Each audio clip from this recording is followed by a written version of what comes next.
सभी देशवासियों को आदरपूर्वक नमस्कार। कोरोना संक्रमण से मुकाबला करते हुए दुनिया को अब 4 महीने से ज्यादा समय बीत गया है। इस दौरान तमाम देशों के 42 लाख से ज्यादा लोग कोरोना से संक्रमित हुए हैं।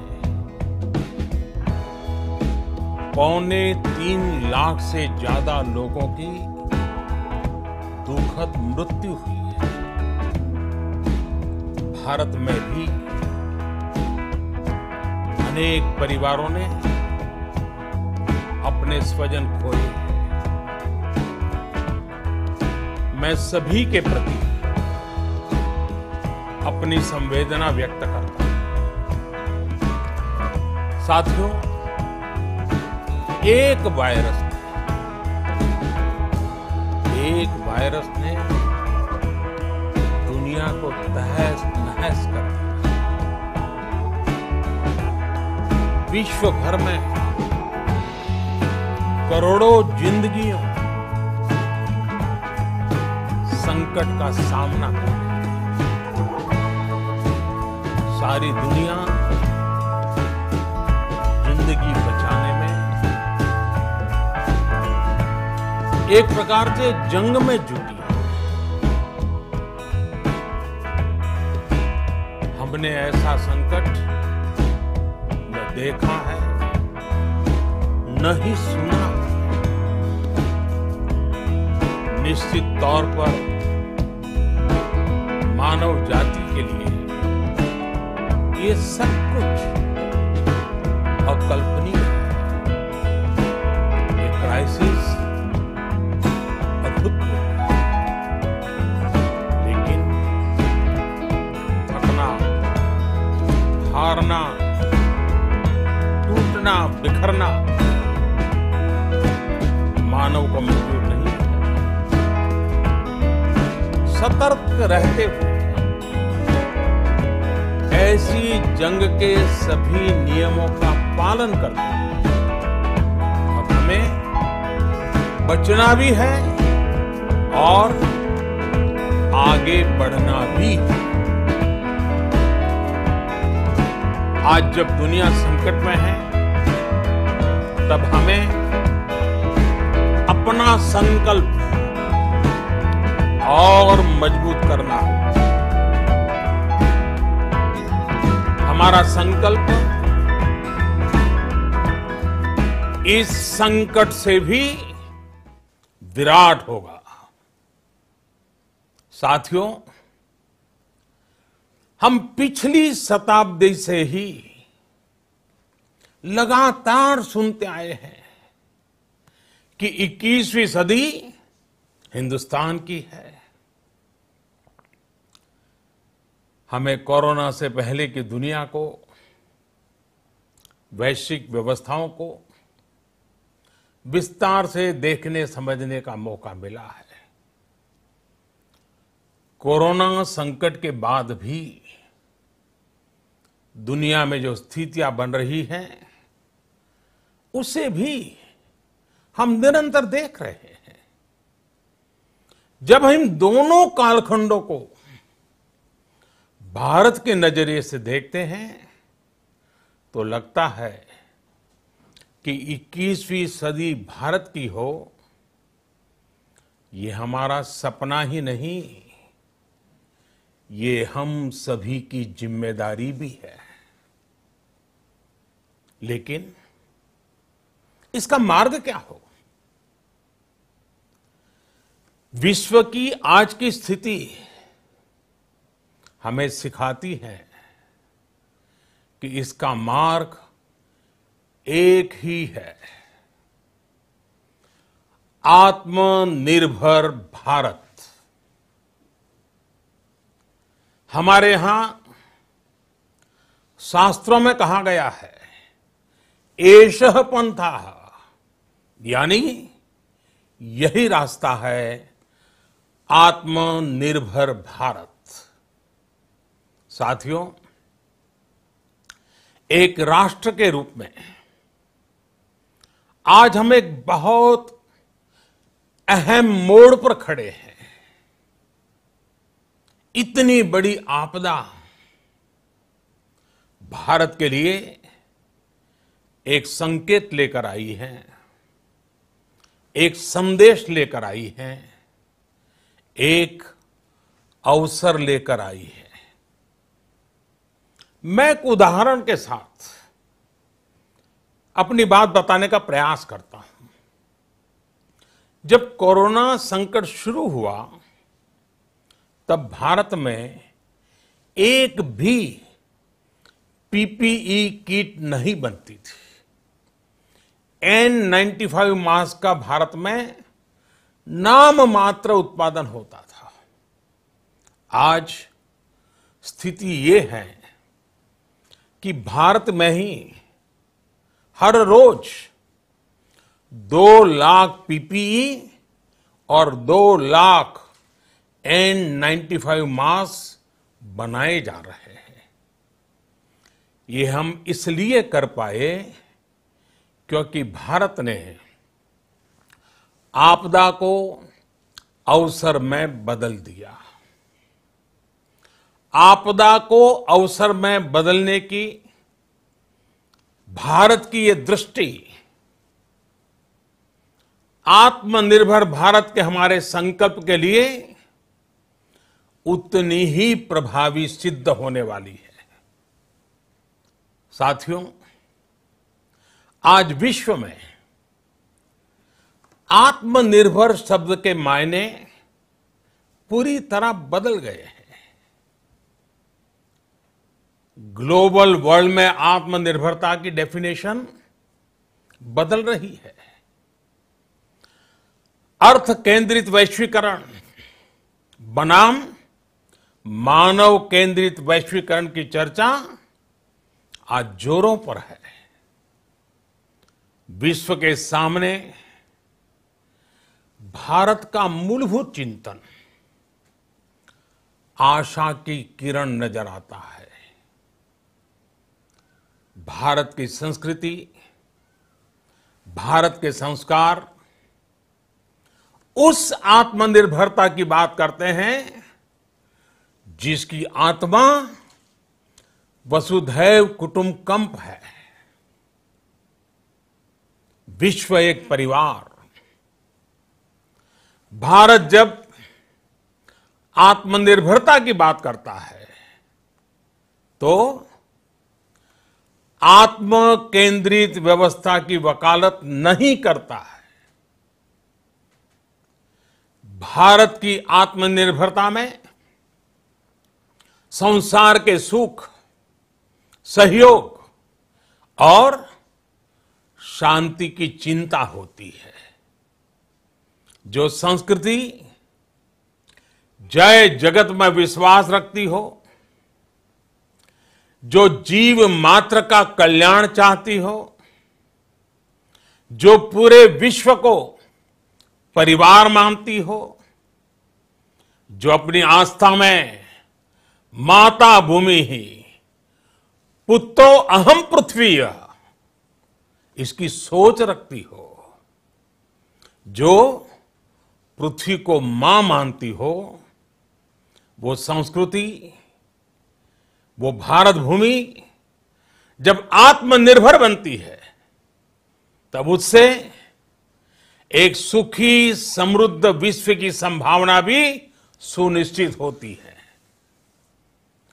भारत की प्रगति में तो हमेशा विश्व की प्रगति समाहित रही है। भारत के लक्ष्यों का प्रभाव, भारत के कार्यों का प्रभाव विश्व कल्याण पर पड़ता ही है। जब भारत खुले में शौच से मुक्त होता है तो दुनिया की तस्वीर भी बदलती है। टीबी हो, कुपोषण हो, पोलियो हो, भारत के अभियानों का असर दुनिया पर पड़ता ही है। International solar alliance global warming के खिलाफ भारत की दुनिया को सौगात है। इंटरनेशनल योगा दिवस की पहल मानव जीवन को तनाव से मुक्ति दिलाने के लिए भारत का उपहार है। जिंदगी और मौत की लड़ाई लड़ रही दुनिया में आज भारत की दवाइयां एक नई आशा लेकर पहुंचती है। इन कदमों से दुनिया भर में भारत की भूरी भूरी प्रशंसा होती है। तो स्वाभाविक है, हर भारतीय गर्व करता है। दुनिया को विश्वास होने लगा है कि भारत बहुत अच्छा कर सकता है, मानव जाति के कल्याण के लिए बहुत कुछ अच्छा दे सकता है। सवाल यह है कि आखिर कैसे? इस सवाल का भी उत्तर है 130 करोड़ देशवासियों का आत्मनिर्भर भारत का संकल्प। साथियों, हमारा सदियों का गौरवपूर्ण इतिहास रहा है। भारत जब समृद्ध था, सोने की चिड़िया कहा जाता था, संपन्न था, तब सदा विश्व के कल्याण की राह पर ही चला। वक्त बदल गया, देश गुलामी की जंजीरों में जकड़ गया। हम विकास के लिए तरसते रहे। आज फिर भारत विकास की ओर सफलतापूर्वक कदम बढ़ा रहा है। तब भी विश्व कल्याण की राह पर अटल है। याद करिए, इस शताब्दी की शुरुआत के समय Y2K संकट आया था। भारत के टेक्नोलॉजी एक्सपर्ट्स ने दुनिया को उस संकट से निकाला था। आज हमारे पास साधन है, हमारे पास सामर्थ्य है, हमारे पास दुनिया की सबसे बेहतरीन टैलेंट है। हम बेस्ट प्रोडक्ट्स बनाएंगे, अपनी क्वालिटी और बेहतर करेंगे, सप्लाई चेन को और आधुनिक बनाएंगे। ये हम कर सकते हैं और हम जरूर करेंगे। साथियों, मैंने अपनी आंखों के सामने कच्छ भूकंप के वो दिन देखे हैं। हर तरफ सिर्फ मलबा ही मलबा, सब कुछ ध्वस्त हो गया था। ऐसा लगता था मानो कच्छ मौत की चादर ओढ़कर सो गया हो। उस परिस्थिति में कोई सोच भी नहीं सकता था कि कभी हालत बदल पाएंगे। लेकिन देखते ही देखते कच्छ उठ खड़ा हुआ, कच्छ चल पड़ा, कच्छ बढ़ चला। यही हम भारतीयों की संकल्प शक्ति है। हम ठान लें तो कोई लक्ष्य असंभव नहीं, कोई राह मुश्किल नहीं। और आज तो चाह भी है, राह भी है। ये है भारत को आत्मनिर्भर बनाना। भारत की संकल्प शक्ति ऐसी है कि भारत आत्मनिर्भर बन सकता है। साथियों, आत्मनिर्भर भारत की ये भव्य इमारत 5 पिलर्स पर खड़ी होगी। पहला पिलर, इकोनॉमी। एक ऐसी इकोनॉमी जो इंक्रीमेंटल चेंज नहीं बल्कि क्वांटम जंप लाए। दूसरा पिलर, इंफ्रास्ट्रक्चर। एक ऐसा इंफ्रास्ट्रक्चर जो आधुनिक भारत की पहचान बने। तीसरा पिलर, हमारी सिस्टम। एक ऐसा सिस्टम जो बीती शताब्दी की रीति नीति नहीं बल्कि 21वीं सदी के सपनों को साकार करने वाली टेक्नोलॉजी ड्रिवन व्यवस्थाओं पर आधारित हो। चौथा पिलर, हमारी डेमोग्राफी। दुनिया की सबसे बड़ी डेमोक्रेसी में हमारी वाइब्रेंट डेमोग्राफी हमारी ताकत है। आत्मनिर्भर भारत के लिए हमारी ऊर्जा का स्रोत है। पांचवा पिलर, डिमांड। हमारी अर्थव्यवस्था में डिमांड और सप्लाई चेन का जो चक्र है, जो ताकत है, उसे पूरी क्षमता से इस्तेमाल किए जाने की जरूरत है। देश में डिमांड बढ़ाने के लिए, डिमांड को पूरा करने के लिए हमारी सप्लाई चेन के हर स्टेक होल्डर का सशक्त होना जरूरी है। हमारी सप्लाई चेन, हमारी आपूर्ति की उस व्यवस्था को हम मजबूत करेंगे जिसमें मेरे देश की मिट्टी की महक हो, हमारे मजदूरों के पसीने की खुशबू हो। साथियों, कोरोना संकट का सामना करते हुए नए संकल्प के साथ मैं आज एक विशेष आर्थिक पैकेज की घोषणा कर रहा हूं। यह आर्थिक पैकेज आत्मनिर्भर भारत अभियान, आत्मनिर्भर भारत अभियान की अहम कड़ी के तौर पर काम करेगा। साथियों, हाल में सरकार ने कोरोना संकट से जुड़ी जो आर्थिक घोषणाएं की थी, जो रिजर्व बैंक के फैसले थे और आज जिस आर्थिक पैकेज का ऐलान हो रहा है, उसे जोड़ दें तो ये करीब करीब 20 लाख करोड़ रुपए का है। 20 लाख करोड़ रुपए का है।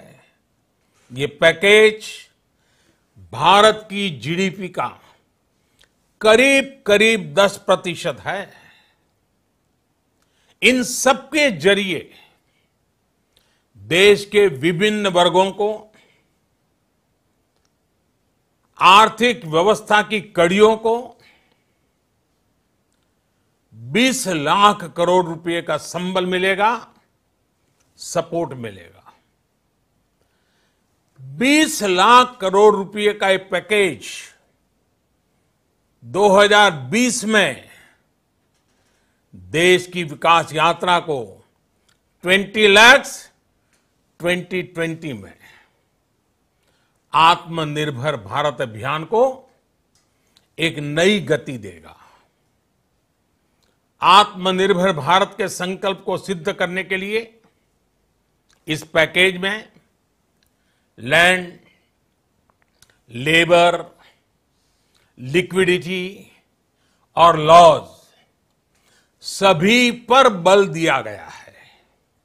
ये आर्थिक पैकेज हमारे कुटीर उद्योग, गृह उद्योग, हमारे लघु मंझोले उद्योग, हमारे एमएसएमई के लिए हैं, जो करोड़ों लोगों की आजीविका का साधन है, जो आत्मनिर्भर भारत के हमारे संकल्प का मजबूत आधार है।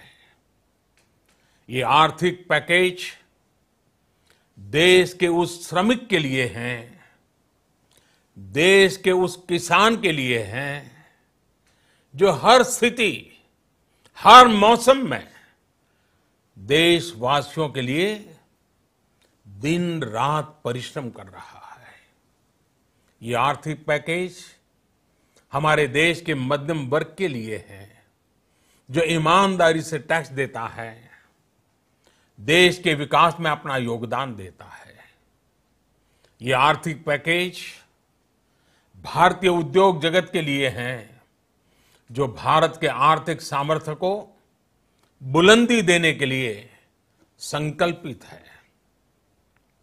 कल से शुरू करके आने वाले कुछ दिनों तक वित्त मंत्री जी द्वारा आपको आत्मनिर्भर भारत अभियान से प्रेरित इस आर्थिक पैकेज की विस्तार से जानकारी दी जाएगी। साथियों, आत्मनिर्भर भारत बनाने के लिए बोल्ड रिफॉर्म्स की प्रतिबद्धता के साथ अब देश का आगे बढ़ना अनिवार्य है। आपने भी अनुभव किया है कि बीते 6 वर्षों में जो रिफॉर्म्स हुए, उनके कारण आज संकट के इस समय भारत की व्यवस्थाएं अधिक सक्षम, अधिक समर्थ नजर आई है। वरना कौन सोच सकता था कि भारत सरकार जो पैसे भेजेगी वो पूरा का पूरा गरीब की जेब में, किसान की जेब में पहुंच पाएगा। लेकिन ये हुआ, वो भी तब हुआ जब तमाम सरकारी दफ्तर बंद थे, ट्रांसपोर्ट के साधन बंद थे। जनधन, आधार, मोबाइल, जेएएम, जैम की त्रिशक्ति से जुड़ा सिर्फ एक रिफॉर्म था, जिसका असर हमने अभी देखा। अब रिफॉर्म्स के उस दायरे को व्यापक करना है, नई ऊंचाई देनी है। ये रिफॉर्म्स खेती से जुड़ी पूरी सप्लाई चेन में होंगे, ताकि किसान भी सशक्त हो और भविष्य में कोरोना जैसी किसी दूसरे संकट में कृषि पर कम से कम असर हो। ये रिफॉर्म्स रेशनल टैक्स सिस्टम, सरल और स्पष्ट नियम कानून, उत्तम इंफ्रास्ट्रक्चर, समर्थ और सक्षम ह्यूमन रिसोर्सेज और मजबूत फाइनेंशियल सिस्टम के निर्माण के लिए होंगे। ये रिफॉर्म्स बिजनेस को प्रोत्साहित करेंगे, निवेश को आकर्षित करेंगे और मेक इन इंडिया के हमारे संकल्प को सशक्त करेंगे। साथियों, आत्मनिर्भरता, आत्मबल और आत्मविश्वास से ही संभव है। आत्मनिर्भरता ग्लोबल सप्लाई चेन में कड़ी स्पर्धा के लिए भी देश को तैयार करती है और आज ये समय की मांग है कि भारत हर स्पर्धा में जीते, ग्लोबल सप्लाई चेन में बड़ी भूमिका निभाए। इसे समझते हुए आर्थिक पैकेज में अनेक प्रावधान किए गए हैं। इससे हमारे सभी सेक्टर्स की एफिशिएंसी बढ़ेगी और क्वालिटी भी सुनिश्चित होगी। साथियों, ये संकट इतना बड़ा है कि बड़ी से बड़ी व्यवस्थाएं हिल गई हैं। लेकिन इन्हीं परिस्थितियों में हमने, देश ने हमारे गरीब भाई बहनों की संघर्ष शक्ति, उनकी संयम शक्ति का भी दर्शन किया है। खासकर हमारे जो रेहड़ी वाले भाई बहन हैं, ठेला लगाने वाले हैं, पटरी पर सामान बेचने वाले हैं, जो हमारे श्रमिक साथी हैं, जो घरों में काम करने वाले भाई बहन हैं, उन्होंने इस दौरान बहुत कष्ट झेले हैं, तपस्या की है, त्याग किया है। ऐसा कौन होगा जिसने उनकी अनुपस्थिति को महसूस नहीं किया?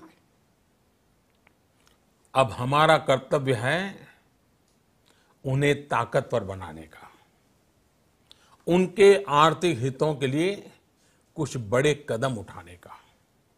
इसे ध्यान में रखते हुए गरीब हो, श्रमिक हो, प्रवासी मजदूर हो, पशुपालक हो, हमारे मछुआरे साथी हो, संगठित क्षेत्र से हो या असंगठित क्षेत्र से, हर तबके के लिए आर्थिक पैकेज में कुछ महत्वपूर्ण फैसलों का ऐलान किया जाएगा।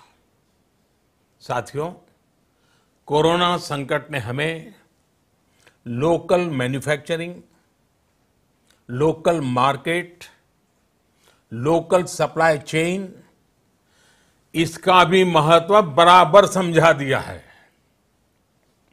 संकट के समय में लोकल ने ही हमारी डिमांड पूरी की है, हमें इस लोकल ने ही बचाया है।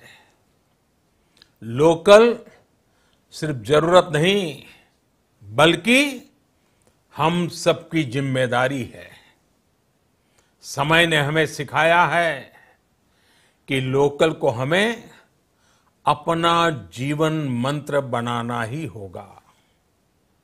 आपको आज जो ग्लोबल ब्रांड्स लगते हैं, वो भी कभी ऐसे ही बिल्कुल लोकल थे, लेकिन जब वहां के लोगों ने उनका इस्तेमाल शुरू किया, उनका प्रचार शुरू किया, उनकी ब्रांडिंग की, उन पर गर्व किया, तो वो प्रोडक्ट्स लोकल से ग्लोबल बन गए। वो प्रोडक्ट्स लोकल से ग्लोबल बन गए। इसलिए आज से हर भारतवासी को अपने लोकल के लिए वोकल बनना है। लोकल के लिए वोकल बनना है। न सिर्फ लोकल प्रोडक्ट्स खरीदने हैं, बल्कि उनका गर्व से प्रचार भी करना है। मुझे पूरा विश्वास है कि हमारा देश ऐसा कर सकता है। आपके प्रयासों ने तो हर बार आपके प्रति मेरी श्रद्धा को और बढ़ाया है। मैं गर्व के साथ एक बात महसूस करता हूं, याद करता हूं, जब मैंने आपसे देश से खादी खरीदने का आग्रह किया था, यह भी कहा था कि देश के हैंडलूम वर्कर्स को सपोर्ट करें। आप देखिए, बहुत ही कम समय में खादी और हैंडलूम दोनों को ही डिमांड और बिक्री रिकॉर्ड स्तर पर पहुंच गई। इतना ही नहीं, उसे आपने बड़ा ब्रांड भी बना दिया। बहुत छोटा सा प्रयास था, लेकिन परिणाम मिला, बहुत अच्छा परिणाम मिला। साथियों, सभी एक्सपर्ट्स बताते हैं, साइंटिस्ट बताते हैं कि कोरोना लंबे समय तक हमारे जीवन का हिस्सा बना रहेगा। लेकिन साथ ही हम ऐसा भी नहीं होने दे सकते कि हमारी जिंदगी सिर्फ और सिर्फ कोरोना के इर्द गिर्द ही सिमट कर रह जाए। हम मास्क पहनेंगे, 2 गज दूरी का पालन करेंगे, लेकिन अपने लक्ष्यों को दूर नहीं होने देंगे। इसलिए लॉकडाउन का चौथा चरण, लॉकडाउन 4, पूरी तरह नए रंग रूप वाला होगा, नए नियमों वाला होगा। राज्यों से हमें जो सुझाव मिल रहे हैं, उनके आधार पर लॉकडाउन 4, इससे जुड़ी जानकारी भी आपको 18 मई से पहले दी जाएगी। मुझे पूरा भरोसा है कि नियमों का पालन करते हुए हम कोरोना से लड़ेंगे भी और आगे भी बढ़ेंगे। साथियों, हमारे यहां कहा गया है, सर्वम आत्मवशम सुखम, अर्थात जो हमारे वश में है, जो हमारे नियंत्रण में है, वही सुख है। आत्मनिर्भरता हमें सुख और संतोष देने के साथ साथ सशक्त भी करती है। 21वीं सदी भारत की सदी बनाने का हमारा दायित्व आत्मनिर्भर भारत के प्रण से ही पूरा होगा। इस दायित्व को 130 करोड़ देशवासियों की प्राण शक्ति से ही ऊर्जा मिलेगी। आत्मनिर्भर भारत का ये युग हम भारतवासी के लिए नूतन प्रण भी होगा, नूतन पर्व भी होगा। अब एक नई प्राण शक्ति, नई संकल्प शक्ति, उसे लेकर के हमें आगे बढ़ना है। जब आचार विचार कर्तव्य भाव से सराबोर हो, कर्मठता की पराकाष्ठा हो, कौशल्य की पूंजी हो, तो आत्मनिर्भर भारत बनने से कौन रोक सकता है। हम भारत को आत्मनिर्भर भारत बना सकते हैं। हम भारत को आत्मनिर्भर बनाकर रहेंगे। इस संकल्प के साथ, इस विश्वास के साथ मैं आपको बहुत बहुत शुभकामनाएं देता हूं। आप अपने स्वास्थ्य का, अपने परिवार, अपने करीबियों का जरूर ध्यान रखिए। बहुत बहुत धन्यवाद।